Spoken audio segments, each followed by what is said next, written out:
औज़ुबिल्लाहिमिनश्शैतानिर्रजीम बिस्मिल्लाहिर्रहमानिर्रहीम। अल्लाह जल्ल शानहू दे नाम दे नाल अल्हम्दुलिल्लाहि रब्बिल आलमीन वल आक़िबतुल मुत्तकीन अस्सलातु वस्सलामु अला रसूलिहिल करीम। अस्सलामु अलैकुम दोस्तों, डॉक्टर नसीर कालों हाज़र CNP न्यूज़ दे प्लेटफॉर्म तो। दोस्तों,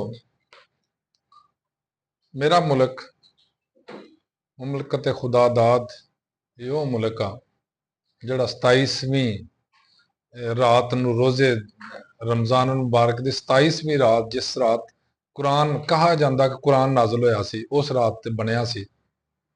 और जिन्हां ने बनाया सी, बड़ी मेहनत, बड़ी कोशिश, बड़ी लड़ाई, बड़ी तगो दो, बड़ा ही मेहनत तो बाद जाके पाकिस्तान बनया। लेकिन पाकिस्तान की हालत अज भी उस तरह ही आ जिस तरह कि अज तो 2 साल पहले मतलब आज़ाद होया होवे। लेकिन हैरानगी की गल यह कि आज़ाद पाकिस्तान किसी भी मुल्क का ना मकरूज सी ते ना किसी का बाकीदार सी। लेकिन हुण मेरा मुल्क पता नहीं अरबों डॉलर का मकरूज है और हर वड्डा मुल्क, हर अमीर मुल्क जिहड़ा उहदा मकरूज है। और तुसीं देखदे ही होने आ कि मकरूज जिहड़ा भी खानदान होवे, जिहड़ा भी फर्द होवे, उहदी कोई ना राय हुंदी आ, ना कोई मर्जी हुंदी आ, ना कोई दा वोट हुंदा। दोस्तों, जदों असीं किसी को कर्ज लैने आ ते उहदियां शर्तां दे उपर लैने आ। तुसीं बैंक चों कर्ज लैके देख लो, किसी अदारे को लैके देख लो, जदों कर्ज लवांगे ते असीं सारियां शर्तां उहदियां पूरा करांगे।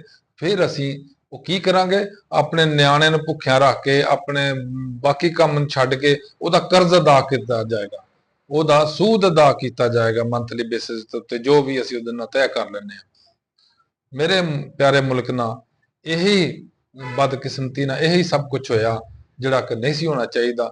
सन 85 तो पहले मेरा मुल्क मकरूज भी नहीं सी और एडा क्राइसिस च भी नहीं सी। लेकिन 85 तो ऑनवर्ड्स जो दो खानदानों की हुकूमत होने शुरू हुई ने तो साडे ते कर्ज दिन ब दिन वधदा गया। साडे ते मेरे मुल्क ते कर्ज वधदा गया और इन्हां लोगों दी जायदादां ते प्रॉपर्टियां ते फ्लैट ते कंपनियां ते पता नहीं की कुछ इन्हां दा वधदा गया, साडा घटदा गया। हुण हालत यह हो गई है कि कल परसों PIA नूं ऑक्शन करना सी, उहदी नीलामी करनी सी और ऐसे ऐसे इत्थे मतलब माफियाज इकट्ठे होए ने कि वो बेचण वाले भी माफिया की तरह कर रहे हैं और खरीदने वाले तो माफिया हुंदे ही ने। देखो जी, मेरे प्यारे PIA का सूरत हाल यह है कि उहदी 10 अरब रुपया पूरी पूरी दी पूरी PIA की बीमा रूट्स, बीमा जहाज, बीमा सारे इक्विपमेंट्स, बीमा उन्होंने जो प्रॉपर्टीज असासे ने सारे 10 अरब रुपया। खुदा दा खौफ है ना लोगों को? 10 अरब रुपया सिर्फ, और 10 अरब रुपया तो साडे जिहड़े रूलिंग फैमिलीज ने इन्हां दे तुरे तो न्याणे दे नाल 10-10 अरब रुपया निकल आउणा। दोस्तों, साडी प्रॉपर्टी का बेड़ा गर्क किया सन 85 तो ऑनवर्ड जड़ी हुकूमत आईयां ने। इन्हां ने बेजा लोग भरे विच, अपने सियासी गुंडे विच भरे, अपने सियासी करिंदे विच भरे, अपने सियासी कारकुन लिया के भरे। इस तरह PIA का बेड़ा गर्क किया, इस तरह रेलवे का बेड़ा गर्क किया और इस तरह ही इन्होंने पाकिस्तान स्टील का बेड़ा गर्क किया। मैनू अजे भी याद आ कि एक MNA का भाई उत्थे डायरैक्टर लगा सी स्टील मिल च। वो जनाब हफ्ते बाद या 2 हफ्ते बाद उन्होंने साहब का हुंदा सी उत्थे विजिट, तो उदों उहदी तनख्वाह बहुत सारी सी, इन्नी असीं अंदाजा ही नहीं से कर सकते भी इन्नी तनख्वाह भी हो सकती है। तो कैजुअल विजिटर सी ते हार्डली वो मैट्रिक पास सी। तुसीं जिस मुल्क के हालात ये होण कि उत्थे सियासत, हर काम च सियासत, हर काम च खयानत, हर काम च खबासत होगी, उस मुल्क च की तरक्की होनी तो की हो सकता वे। PIA जिहदा एक नाम सी, जिहदे तो जापान ने कुछ सीखिया, जिद तो UAE ने बहुत कुछ सीखिया, यानी UAE की जिहड़ी एयरलाइना ने वो अज आसमान ते चढ़ गई ने सिर्फ PIA वाले साडे इंस्टॉलेशन तो बाद।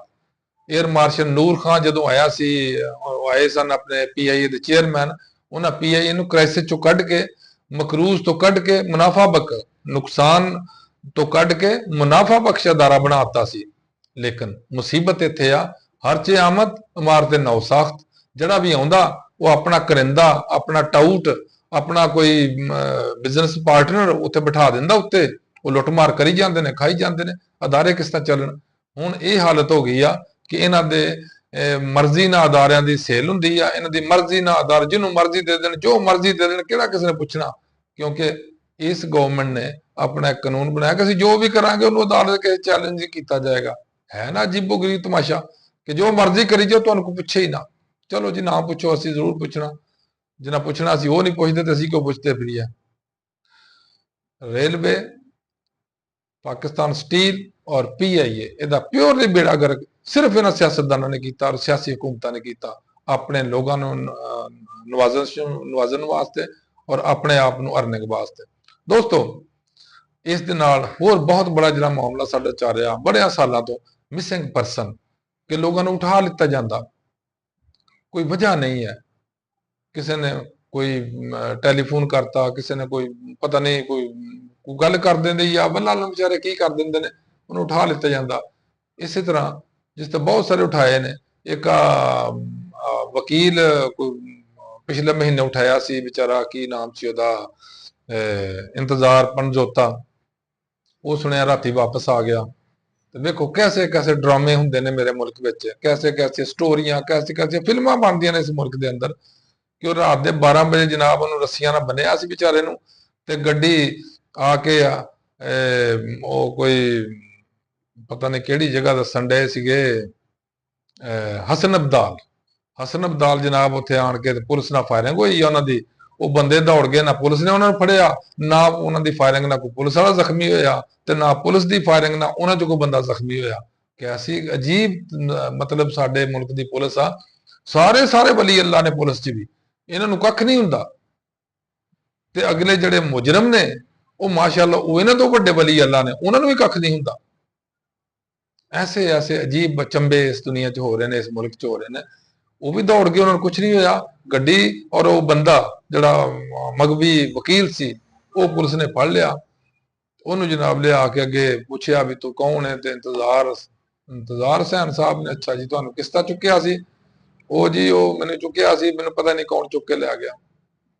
ਜੇ ਇਸ ਮੁਲਕ 'ਚ ਇਹ ਆ, ਰੂਲ ਆਫ ਲਾ ਦਾ ਇਹ ਹਾਲ ਆ ਵੀ ਜਿਹੜੇ ਮਰਜ਼ੀ ਬੰਦੇ ਨੂੰ ਜਦੋਂ ਮਰਜ਼ੀ ਜਿੱਥੋਂ ਮਰਜ਼ੀ ਚੁੱਕ ਲਓ, ਉਹਦਾ ਕੋਈ ਵਾਲੀ ਵਾਰਸ ਹੀ ਨਹੀਂ। ਉਧਰੋਂ ਹਕੂਮਤ ਸਾਡੀ ਬੈਠੀ ਆ, ਉਹ ਕਹਿੰਦੀ ਆ ਕਿ ਬਿਲਕੁਲ ਕਾਨੂੰਨ 'ਚ ਹੋਣਾ ਚਾਹੀਦਾ ਕਿ ਜਿਹਨੂੰ ਮਰਜ਼ੀ ਜਦੋਂ ਮਰਜ਼ੀ ਚੁੱਕ ਲਓ, ਜਿੱਥੋਂ ਮਰਜ਼ੀ ਚੁੱਕ ਲਓ, ਕੋਈ ਪੁੱਛੇ ਹੀ ਨਾ। ਕਦੀ ਇਹ ਵੀ ਹੋਇਆ ਕਿਸੇ ਤਾਲੀਮ ਯਾਫਤਾ ਔਰ ਕਿਸੇ ਤਹਿਜ਼ੀਬ ਯਾਫਤਾ ਮੁਲਕ ਦੇ ਅੰਦਰ ਕਿ ਇਸ ਤਰ੍ਹਾਂ ਹੁੰਦਾ ਹੋਵੇ? ਪਤਾ ਨਹੀਂ ਸਾਡੇ ਮੁਲਕ ਨੂੰ ਕਿੱਥੋਂ ਨਜ਼ਰ ਲੱਗ ਗਈ ਹੈ। ਮੇਰੇ ਮੁਲਕ 'ਚ ਕਦੀ ਵੀ ਇਹ ਚੀਜ਼ਾਂ ਨਹੀਂ ਸੀ ਹੁੰਦੀਆਂ। ਇਹ ਜਿਉਂ-ਜਿਉਂ ਨਵੇਂ ਸਿਆਸਤਦਾਨ ਆਏ ਨੇ, ਇਹਨਾਂ ਨੇ ਆਣ ਕੇ ਇੱਕ ਨਵੀਂ ਰਵਸ਼ ਸ਼ੁਰੂ ਕੀਤੀ ਆ ਕਿ ਆਪਣੇ ਜਿਹੜੇ ਸਿਆਸੀ ਹਰੀਫ ਨੇ, ਦੋ ਚੀਜ਼ਾਂ ਹੁੰਦੀਆਂ, ਇੱਕ ਸਿਆਸੀ ਹਰੀਫ ਨੇ, ਇੱਕ ਸਿਆਸੀ ਹਲੀਫ ਨੇ। ਹਲੀਫਾਂ ਨੂੰ ਦਿਓ ਜੋ ਮੰਗ ਜਾਂਦੇ ਆ ਦੇਈ ਜਾਓ, ਤੇ ਜੋ ਹਰੀਫ ਨਾ ਜੋ ਤੁਸੀਂ ਬੁਰਾ ਕਰ ਸਕਦੇ ਹੋ ਕਰੀ ਜਾਓ। ਪਤਾ ਨਹੀਂ ਇਸ ਮੁਲਕ ਨੂੰ ਇਹਨਾਂ ਕਿੱਥੇ ਲੈ ਕੇ ਜਾਣਾ। ਮੇਰੇ ਮੁਲਕ ਦਾ ਤਬਾਹੀ ਲਾ ਦਿੱਤੀ ਆ। ਸਾਰੀ ਦੁਨੀਆ ਇੱਥੇ ਦੌੜ ਕੇ ਪ੍ਰਾਪਰਟੀਆਂ ਵੇਚ ਕੇ ਨਿਕਲਣ ਡਈ ਆ। ਇਹੀ ਵਜ੍ਹਾ ਕਿ ਪ੍ਰਾਪਰਟੀ ਇੰਨੀ ਡੀ ਵੈਲਿਊ ਹੋ ਗਈ ਆ ਕਿ ਉਹਦਾ ਹਿਸਾਬ ਵੀ ਕੋਈ ਨਹੀਂ। ਦੂਸਰੇ ਨੰਬਰ ਤੇ ਇਹਨਾਂ ਨੇ ਸਾਡੇ ਜ਼ਿਮੀਂਦਾਰਾਂ ਦਾ ਤਬਾਹੀ ਲਾਤੀ ਆ। ਕਣਕ ਦਾ ਕੋਈ ਖਰੀਦਾਰ ਨਹੀਂ, ਉਸ ਤੋਂ ਬਾਅਦ ਮੂੰਜੀ ਆ ਗਈ, ਇਹਦਾ ਵੀ ਕੋਈ ਖਰੀਦਾਰ ਨਹੀਂ ਹੋਣਾ। ਹੁਣ ਅੱਗੇ ਗੰਨਾ ਆ ਜਾਣਾ। ਉਹ ਮਾਸ਼ਾਅੱਲਾ ਸਾਰੀਆਂ ਮਿੱਲਾਂ ਹੀ ਇਹਨਾਂ ਦੋ ਖਾਨਦਾਨਾਂ ਦੀਆਂ, ਜ਼ਰਦਾਰੀ ਦੀਆਂ ਜਾਂ ਸ਼ਰੀਫਾਂ ਦੀਆਂ, ਜਾਂ ਸ਼ਰੀਫਾਂ ਦੇ ਗੰਨਾ ਚੁੱਕ ਲੈਣਗੇ ਸਾਡਾ ਗਰੀਬਾਂ ਦਾ, ਤੇ ਜਾਂ ਜ਼ਰਦਾਰੀ ਚੁੱਕ ਲੈਣਗੇ ਤੇ ਪੈਸੇ ਖਾ ਵੀ ਜਾਣਗੇ। ਨਾ ਉਹਨਾਂ ਦੇਣਾ, ਨਾ ਅਸੀਂ ਲੈਣਾ, ਨਾ ਸਾਨੂੰ ਮਿਲਣਾ, ਨਾ ਲੱਭਣਾ। ਜੇ ਕੋਈ ਇhtਜਾਜ ਕਰੇਗਾ ਤਾਂ ਉਹਨੂੰ ਡਾਂਗਾ ਮਾਰਨਗੇ। ਇਹ ਸਾਡੀ ਪੰਜਾਬ ਪੁਲਿਸ ਦਾ ਹਾਲ ਆ ਕਿ ਕਿਸੇ ਵੀ ਇhtਜਾਜ ਨੂੰ, ਕਿਸੇ ਵੀ ਆਪਣੇ ਮਤਲਬ ਜ਼ਿਆਦਤੀ ਜਿੱਥੇ ਹੁੰਦੀ ਆ, ਉਹਨਾਂ ਨੂੰ ਇhtਜਾਜ ਤੱਕ ਨਹੀਂ ਕਰਨ ਦਿੰਦੇ। ਇਸ ਤੋਂ ਵੱਡਾ ਜ਼ੁਲਮ ਹੋਰ ਕੀ ਹੋ ਸਕਦਾ? ਅੱਲਾਹ ਤਾਲਾ ਸਾਡੇ ਹਿਫਾਜ਼ਤ ਫਰਮਾਏ, ਸਾਡੇ ਮੁਲਕ ਦੀ ਹਿਫਾਜ਼ਤ ਫਰਮਾਏ। ਅੱਲਾਹ ਤਾਲਾ ਤੋਂ ਦੁਆ ਕਰੋ, ਅੱਲਾਹ ਤਾਲਾ ਸਾਨੂੰ ਇਸ ਸ਼ਰ ਤੋਂ ਬਾਹਰ ਨਿਕਾਲੇ। अस्सलाम वालेकुम, अल्लाह हाफिज़।